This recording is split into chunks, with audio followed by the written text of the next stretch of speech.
Alright, so we all know FIFA 20 is a bit of a shambles, and FIFA as a whole has been an absolute shambles for a couple of years now.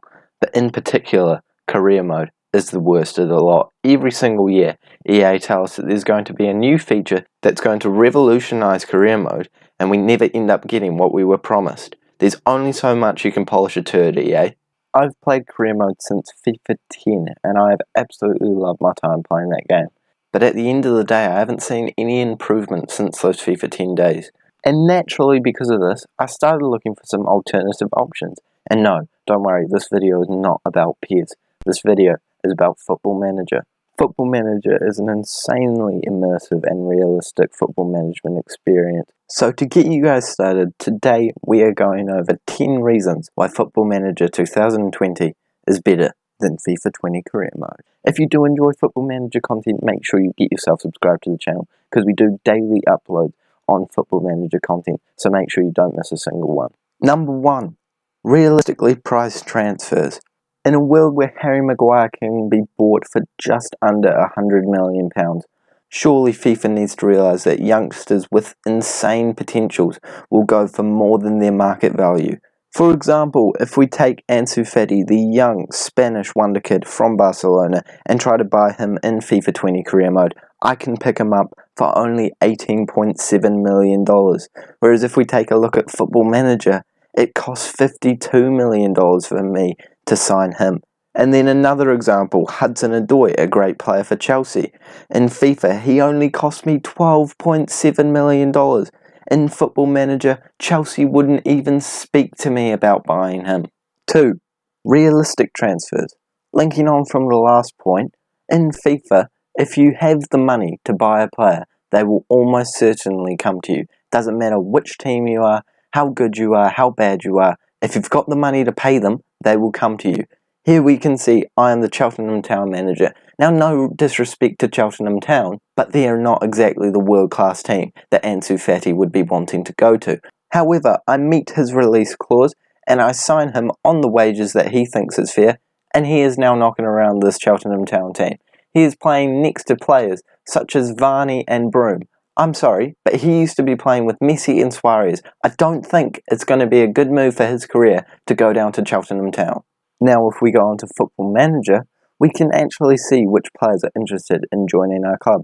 And even if we turn the settings down to doubtful, which is the least interest you could have from a player, the best player we can have at our disposal is Curtis Jones. Now, don't get me wrong, Curtis Jones is not the worst player of all time, but he's certainly not on the same level as Ansu Fati just yet.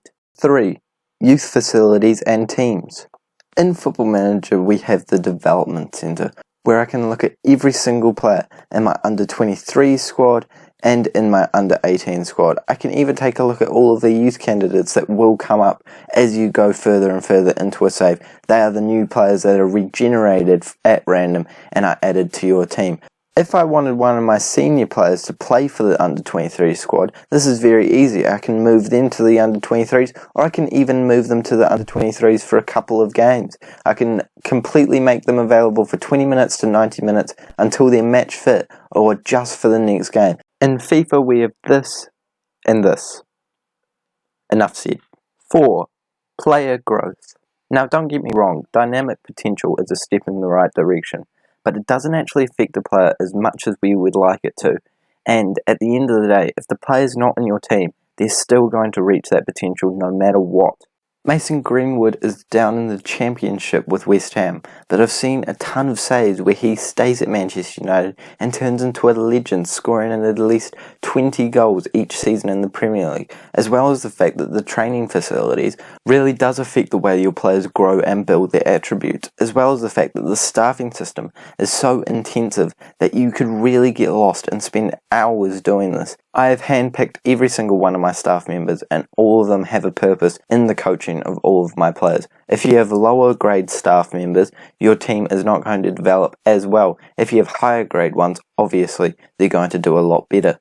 Harry Kane is 32 in the save, and he is still considered an elite striker with 4 out of 5 star current ability, and that is because previously to this season he has been playing absolutely outstanding for my team, scoring so many goals in the league and just being an overall amazing player. His stats haven't dropped at all, apart from the physicals, and those are the only ones that would logically decline, because he is still playing well, but as you get older, you are going to start declining in your physicals, but his mentals and technicals are still improving. This is something we need to see in FIFA career mode. Once you hit 30, there is no way you're going up, even if you play amazingly. This is why Football Manager is much better on player growth. 5. Every save is different. Every save is different in Football Manager because you never know who's going to turn into a world-class player. For example, Sergio Aguero in 2020 was the World Player of the Year, and Mohamed Salah at the age of 32 was the World Player of the Year in 2024. I definitely didn't think Sergio Aguero would ever be the Player of the Year, but there you have it. And with your regens, they're completely random. You never know which country or which club is going to provide you with the best talent. For example, I got this young Greek international centre-back called Itsios from PAOK.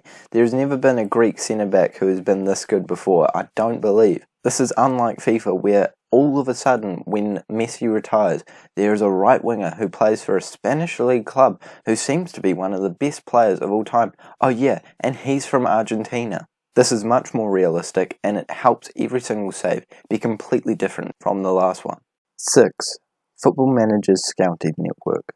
Fun fact. Football Manager employs real scouts to do all of their scouting around the world to make sure that their stats on players is as accurate as it can possibly be. If you take a look down here, you can already see that there are players from all around the world in this database. Players from Portugal, players from Germany, players from Congo, an amazing range of players, all of them being scouted by people who work for Football Manager to ensure that every single player has as accurate of a potential ability and current ability as possible.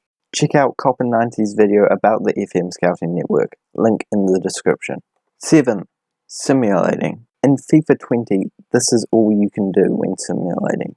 No substitutions, no tactical changes, nothing. You just get the score and you have to live with it. Whereas in Football Manager, this is what simulating's like. You start off by seeing both of the team sheets. You can have a team talk where you can say what you want the boys to do. You kick off the game and you get all of these options of what you can do throughout. You get given highlights throughout it. I can edit my tactics. I can check out analyses. I can check my stats. I can even edit the amount of highlights I want to get. I might just want to get the key highlights. I might not even want to see the highlights. But right now, it is way more in-depth than FIFA Career Mode. But it wouldn't take too much for them to add all of this kind of stuff to FIFA Career Mode. And it is what we have wanted for years. 8.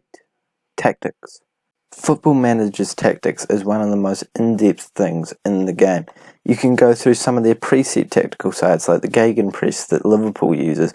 You can go through it yourself and go to a defensive or a positive approach.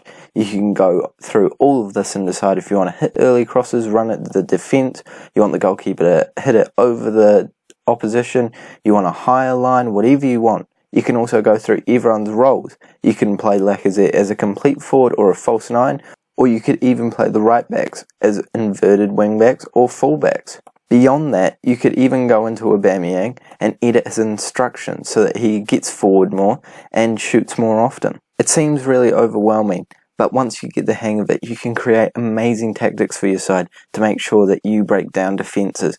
In comparison with FIFA, you could change your players around, or even check out your formations, or change these wee slider things that really don't actually do too much in the game. Switch around your roles and maybe even add a couple of instructions onto players. To summarise, it's just not as in-depth, and it really doesn't affect the game as much as it does in Football Manager. 9. Create your club. Something that we've all wanted in FIFA for years has been in Football Manager for quite some time now. All you have to do is create a database. All you have to do is pick a league. Then you have to pick a team that you're going to take over. So I might go all the way down to the bottom tier, well, not quite the bottom tier, but the Sky Bet League 2, pick Mansfield just because they're the first one they picked, and now you can import a logo, edit the kits, edit the name, the nickname, the stadium name, everything, and create your own club. If only FIFA had this, we would all use it. And before you guys say it down in the comments, no, I do not know how Masterbucks has done it. 10.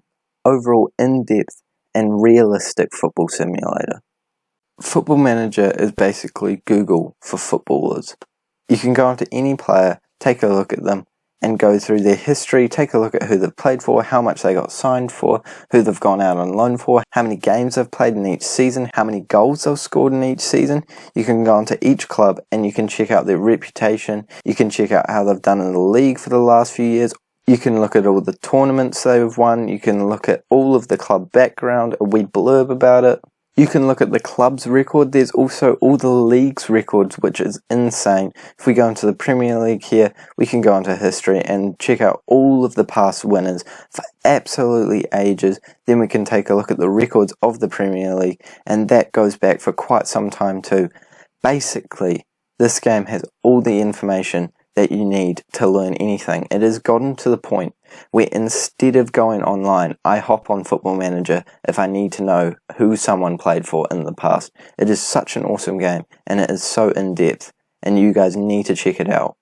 If you guys have made it to this part of the video, that means you have found out all 10 reasons why Football Manager 2020 is better than FIFA 20 Career Mode. This is not a video to hate on FIFA 20 Career Mode. I actually love Career Mode. It's such a great game mode. This is just a video to shed some light on a different sort of football game that is just as good, if not better.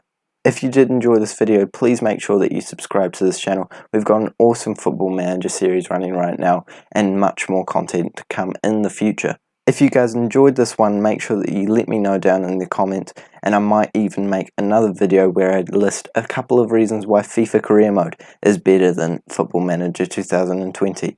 Once again, thank you guys so much for watching. Don't forget to like and subscribe, and I'll see you all later.